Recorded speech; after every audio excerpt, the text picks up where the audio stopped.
Hey everyone, and welcome back to English with Monica and Cajun. I'm Monica, and I'm super excited about today's topic because honestly, it's the absolute bedrock of understanding English and really any language. And I'm Cajun. You know, Monica, when you say bedrock, it makes me think back to school days, and sometimes that bedrock felt more like a giant, confusing boulder. But it doesn't have to be that way, right? Exactly, it really doesn't. Today, we're demystifying something that often gets a bad rap, the 8 parts of speech in English grammar. People hear grammar and they just instantly glaze over. But these aren't just rules, they're the tools we use to build meaning. Right. Like imagine trying to build a house without knowing the difference between a hammer and a screwdriver, or where a brick goes versus a window. It's just chaos. These parts of speech are essentially the different types of building materials and tools for our sentences. Perfect analogy. So let's dive straight in. We've got 8 of them, and we'll go through each one, giving you some clear examples and hopefully making them stick. First up, the big one, the one that probably makes up most of what we talk about. Nouns. Nouns. Oh, I love nouns. My definition has always been people, places, things, or ideas. If you can point to it or think about it as a distinct thing, it's probably a noun. Like table, dog, city, happiness, freedom. Yes, exactly. It's the label for pretty much everything. Your name, my name, the microphone we're talking into, the air we're breathing. And it's not just concrete stuff, as you said. Abstract concepts like love, justice, time, those are all nouns too. Right? So basically, if you want to name something, you're using a noun. Got it. But then sometimes we don't want to keep repeating Monica or Cajun over and over again. That's where our next part of speech swoops in, right? You got it. Enter pronouns. Think of pronouns as the stand-ins, the substitutes for nouns.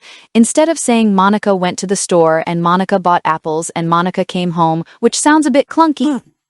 It's a little self-absorbed, honestly, Monica. Just kidding, but yeah, it just doesn't flow naturally. Haha, exactly. Instead, you'd say Monica went to the store, she bought apples, she came home. She is the pronoun replacing Monica. Other common ones are he, it, they, we, you, I, even this, that, who, what can function as pronouns sometimes. So they just make our language more efficient, more elegant, really. Prevents us from sounding like robots or a broken record. Super useful. All right, so we've got the who or what of the sentence covered. What's next for our dynamic duo? The engine of the sentence, verbs. If nouns are the characters and objects, verbs are what they do or are. They express action, like run, jump, eat, think. Or they express a state of being, like is, am, are, was, were, seem, become. The doing or being words. You can't really have a complete thought, a complete sentence, without a verb, can you? Dog ran. See? Ran is the action. The dog is happy. It shows a state of being. It's crucial. Totally crucial. It's what makes the sentence move. Without a verb, you just have a list of nouns, and that's not a sentence. So we've got nouns, pronouns, and verbs. Now let's talk about how we add color and detail to those nouns and pronouns. Oh, you're talking about adjectives. These are my favorites for painting a picture with words. Adjectives describe nouns or pronouns. They tell you what kind, which one, or how many. Like, instead of just dog, you can say fluffy dog. Big dog, friendly dog. Exactly. They add so much richness, the red car versus the car, a brilliant idea versus an idea. They give us the specifics, the sensory details. Without adjectives, everything would be so bland and generic. They really make a difference. And this is where it gets interesting, because adjectives are all about describing nouns, but what about describing those actions or even other descriptions? That's where adverbs come in, right? You're on fire today, Cajun. Adverbs are awesome because they describe verbs, adjectives, or even other adverbs. They tell you how, when, where, to what extent. A classic example, many adverbs end in "ly," like quickly, carefully, happily. So if the dog ran, an adverb tells you how the dog ran. The dog ran quickly, or silently, or happily. It adds more layers to the action. And you mentioned they can modify adjectives too? Give me an example of that. Absolutely. Think about the dog is happy. Happy is an adjective describing the dog, but you can say the dog is very happy. Very is an adverb telling you to what extent the dog is happy, modifying the adjective happy. Or the dog ran extremely quickly. Extremely modifies quickly, which is another adverb. Wow, so they really amplify or specify the details. It's like the dimmer switch for your language. They allow you to fine-tune the intensity. Okay, so those are 5 down. Nouns, pronouns, verbs, adjectives, adverbs. What's next on our grammatical journey? Next up, we have prepositions. These are super interesting because they show the relationship between a noun or pronoun and other words in the sentence, usually indicating location, direction, or time.